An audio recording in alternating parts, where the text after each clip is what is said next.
The first time I looked at Forge World and I was like, oh, hey, cool, oh, holy, you guys did what? There's just way too much.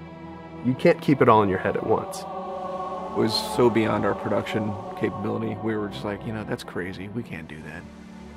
I couldn't stop the artist who started creating it.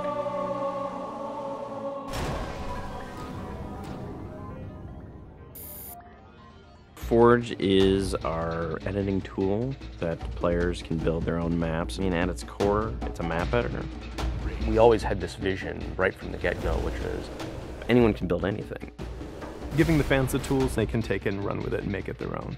Forge World actually started as 5 separate maps. And I said, wouldn't it be cool if, like, you could play this and go over there and then play over there if you wanted? And Forge World was born. There were a lot of people telling us that, no, you cannot ship this as one big map. We have this awesome new automatically generated LOD system called impostering that makes objects that are really far away really cheap to draw. We're pushing what we can do with the Forge budget, so that lets us have many more objects up on the screen at once, which lets us put more objects into Forge. Interesting to take the Banshee or Falcon out for a spin in Forge World, because it actually takes a while to get from one end to the other. The second you come into the space, you should know that you're on Halo. Our old friend, the Forerunners, come back, because the Forerunners create all sorts of cool, interesting pieces of geometry. We wanted to give people a variety of locations that they could forge in a different way. So a gulch, an island, an interior, a very small outdoor pocket, and then the rock, which was kind of based off Ascension. Let's use a lot of interesting parts in it so that people can manipulate it or we can change it. Why don't we bring back Blood Gulch and carve it all up into pieces so that people can start manipulating it in interesting ways. And then Sanctuary was the other one. The Cage and Paradiso, that's just Chad and I playing with the map editor and actually building cool maps within Forge World. I mean, we were doing that exactly how the fans would do that. we definitely looked at what we did in Halo 3 and said, what can we learn from this? It's one thing to build just a stunning amount of map variants, but like nobody was expecting Forge art, I don't think. Like that was just a completely, whoa, what? The Rube Goldberg machines, yeah, those are everywhere. In Halo 3, it was cool that you could move things around, but it was still kind of clunky. And we're like, we have to make this better. What are some of the tricks that the community is using, and how can we make those not be tricks and just make those be tools? We took that stuff and made it like a real feature. There's normal, phased, and fixed. So normal is like Halo 3 style, you know, it bumps into stuff when you let it go and it falls to the ground and moves around and stuff. And fixed is the same thing, except when you let it go, it stays exactly where it was. And then phased is the coolest because it means that while you're editing the object, it's not actually interacting with the environment.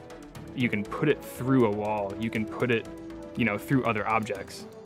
Which changed everything for Forge, like immediately. It's much easier to build a Forge space. There's snaps and rotates and degrees and units that you can move things. You can be very precise.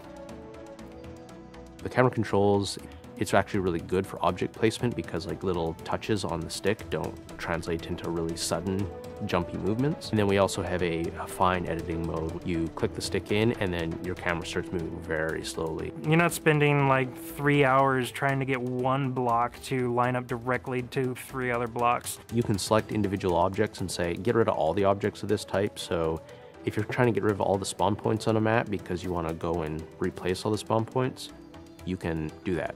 You can do custom colors. You can take these Forge pieces and say, hey, that's blue. So the blue base can truly look like the blue base. Reach's expanded sandbox includes new things like, you know, jetpacks. And if people want to build some sort of 3D map and really make use of the jetpack, they can do that now. Custom game options and Forge go together like peanut butter and jelly. You're able to do things with game types that people might not even expect. My favorite example is King of the Hill, where the warthog is the hill. I'm super excited to see what people do with it when it goes out, because there's so much crazy stuff in there that's amazing. We are shipping maps on the disc that we made in Forge ourselves.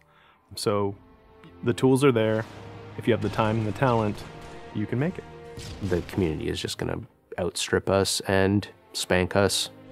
With the new tagging system, you can save a forged variant, you can post it to your file share, and then you can say, you know, sweet new map. Things that are good are downloaded by a lot of people and passed around to a lot of people, and that makes the really sweet stuff bubble up to the top. I'm looking forward to what the next big community game type is going to be.